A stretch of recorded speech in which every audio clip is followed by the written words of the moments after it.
Chathannoor government higher secondary സ്കൂളിൽ നടന്ന രക്ഷിതാക്കൾക്കായുള്ള AI പരിശീലനത്തിലൂടെ നമുക്കൊന്ന് കണ്ണോടിക്കാം. രാവിലെ 10:30 ആരംഭിച്ച പരിശീലന ക്ലാസ്സിൽ 9ാം ക്ലാസ്സിലെ ലിറ്റിൽ കൈറ്റ്സ് അംഗങ്ങളായ അഭിമ, അനഘ, നവനീത്, അഭയ് മനോജ് എന്നിവർ ക്ലാസുകൾ കൈകാര്യം ചെയ്തു. നിത്യജീവിതത്തിലെ സന്തത സഹചാരിയായി നാം കയ്യിൽ കൊണ്ടു നടക്കുന്ന സ്മാർട്ട് ഫോണിൽ കുട്ടികളെ പഠനത്തിന് സഹായിക്കുന്ന ChatGPT, മെറ്റ AI, ജെമിനി എന്നിവയുടെ പരിചയപ്പെടുത്തൽ രക്ഷിതാക്കൾക്ക് സന്തോഷം പകരുന്നതായിരുന്നു. AI വിവിധ മേഖലകളിൽ എങ്ങനെയെല്ലാം ഗുണകരമാണെന്നും എന്നാൽ ഇത് ദുരുപയോഗം ചെയ്യുന്നതിലൂടെ ഉണ്ടാകുന്ന ദോഷങ്ങളെപ്പറ്റിയും രക്ഷിതാക്കളെ പരിചയപ്പെടുത്തി. കുട്ടികളുടെ പുസ്തകങ്ങളും പഠന വിഭവങ്ങളും അടങ്ങിയ സമഗ്ര പോർട്ടൽ പ്രദർശിപ്പിക്കുകയും അതിലെ സവിശേഷതകൾ വിശദീകരിക്കുകയും ചെയ്തു.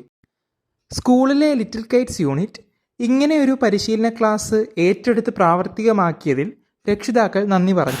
നമ്മുടെ കുഞ്ഞുങ്ങൾ അവരുടെ പ്രായത്തിലുള്ള കുട്ടികളാണ് ഇവിടെ വന്നിട്ട് നമുക്ക് പറഞ്ഞു തരുന്നത്. അപ്പം ടെക്നോളജി എത്രത്തോളം വലുതായി, അവരുടെ ജനറേഷൻ എത്രത്തോളം മികച്ചതായി എന്നുള്ളതിൻ്റെ ഒരു ഉദാഹരണമാണ്.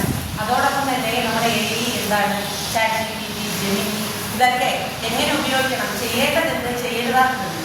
അപ്പം നമ്മുടെ കണ്ണ് എത്രത്തോളം ആ കുട്ടികളുടെ മുന്നിൽ ഉണ്ടായിരിക്കണം, അവർ ഏതൊക്കെ ആപ്പിനോട് പോകുന്നു, അഥവാ ഏതെങ്കിലും ഒന്നിലേക്ക് പോകുമ്പോൾ ഇതൊരു അപകടത്തിലേക്കാണ് പോകുന്നു എന്നുള്ളൊരു അവയർനെസ് നമുക്ക് ഈ ഒരു ക്ലാസ്സിൽ കിട്ടി. അപ്പം ഇങ്ങനെ ഒരു ജീവിതത്തിന് മുതിർന്ന എല്ലാ ഇതിൻ്റെ പിന്നിൽ പ്രവർത്തിച്ചവർക്കും ലിറ്റിൽ കൈറ്റ്സിനും അതിന് എഫേർട്ട് എടുത്ത എല്ലാ അധ്യാപകർക്കും വിശ്വാസ